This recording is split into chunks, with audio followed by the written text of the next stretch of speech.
To all the beautiful sisters slain on the front line in these unprecedented times, we salute you. To the sisters working at home, in care homes, offices, post offices, hospital, schools, supermarkets, chemists, prisons, we see you.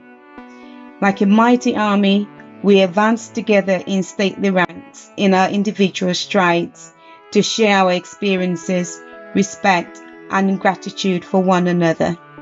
Although we may be called many things, girls, girlfriends, mothers, women, wives, but we are sisters. Because of our interconnectedness, we are family and our sister's keeper. We are united by the reality that we are held by the same gravitational pull on this earth. So when one sister wins, we all win. And when the sister cries, we all cry with her. Appreciating the diversity of our distinctive pigmentations, with some as pale as beautiful delicate roses, and some as sun-kissed, beauty with varying shades of melanin, yet we are shielded together under a camouflage of our war armory. We take up the breastplate of love worn across our hearts for our fellow human beings, the shield of faith in each other and our shared stories, the helmet of hope for a better world, and our feet fitted with boots of courage, in readiness to march boldly into a brave new sisterhood. Our sisterhood is a community of women with phenomenal reserves. We are resilient, intelligent, supportive, and powerful women. What makes us successful is knowing who we are.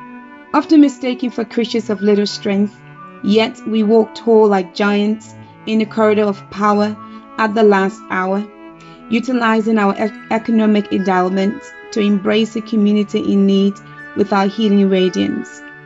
Naturally attending to our duties as nurturers, we stand by each other in solidarity, declaring with one voice the economy of our inclusivity, which is imperative for our survival, reminding us of our interdependency and how we serve each other. Like lionesses, we roar with empowering messages to a nation in crisis to keep calm and stay safe. A good sister, who can find one? She is worth far more than priced diamonds. At the top of her game, she is full of confidence and lacks nothing of value. Working with eager heart, hands, and head, she has agency to bring good and never harm to those she cares for, making a house into a home. As the wind of sorrow blows across the globe, claiming the lives of our brothers, sisters, mothers, fathers, colleagues, and friends, we find ourselves on doorsteps, both metaphorically and physically in these sad times. On doorsteps, we see the plight of the nation and ask, what can we do for our country? With courage, we join in the fight against the invisible enemy. On doorsteps, we relegate ourselves to the ultimate sacrifice of putting our own lives on the line to save the lives of others. Crouched on wobbly knees at the side of divine beds, praying for divine intervention to protect our family and us. Media broadcasts flood our screens with scenes of the many drowning in their tears of sorrows. We race to doorsteps with firm pace to get the frail, the fragile, the infirm, the victims of violence back into the race of life.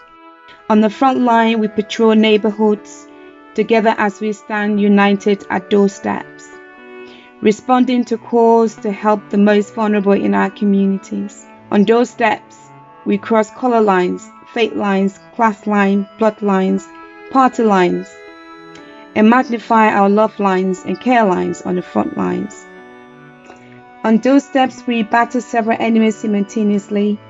Our initial battle with the personal protective equipment PPE, trying to unravel the plastic aprons without breaking it at the seams, before desperately attempting to put masks on our faces with only patches of our skin visible to tell us apart.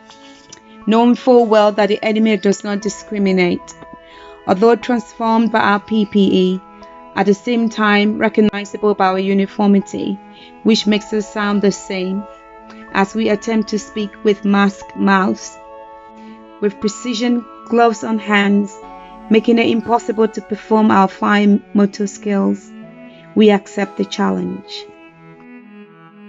A performance taking place before the watchful eyes of an intrigued audience, each safely tucked behind closed doors, blinds, curtains, garden fences, some overlooking inquisitively and intensively to see the greatest showdown during a lockdown.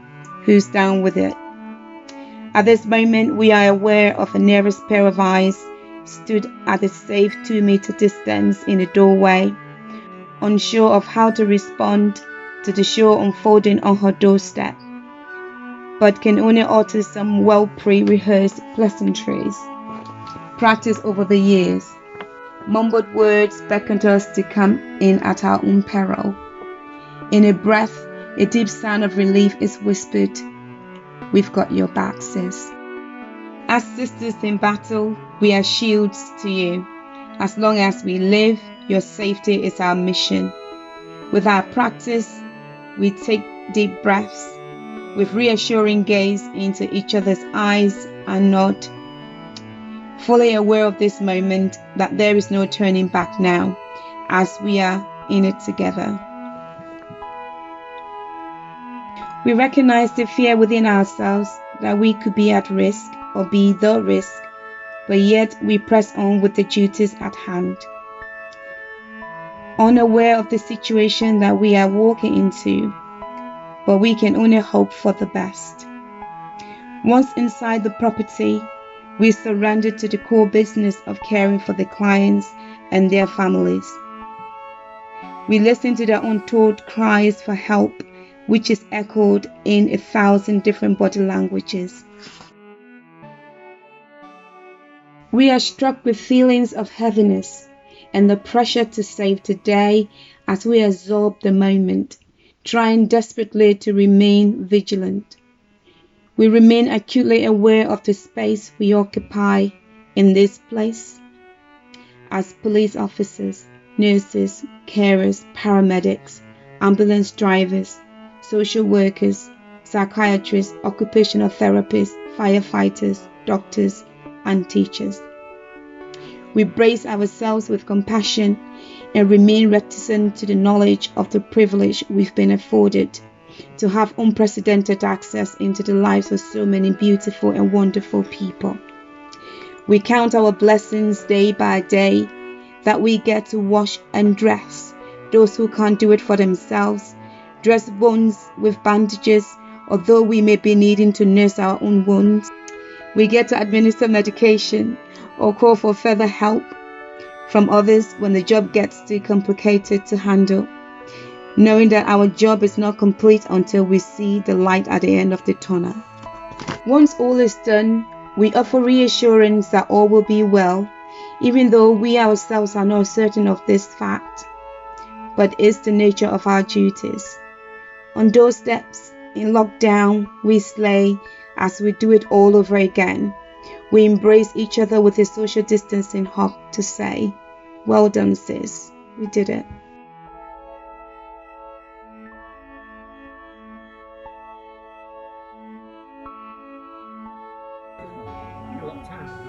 Hi, I'm Funshaw Olarinde and I'm a doctor. I've been a doctor for 28 years now, and I currently work as a consultant physician at the Al Halamshire Hospital in Sheffield, and I love what I do. Hi, I'm Flavia. I'm from Italy.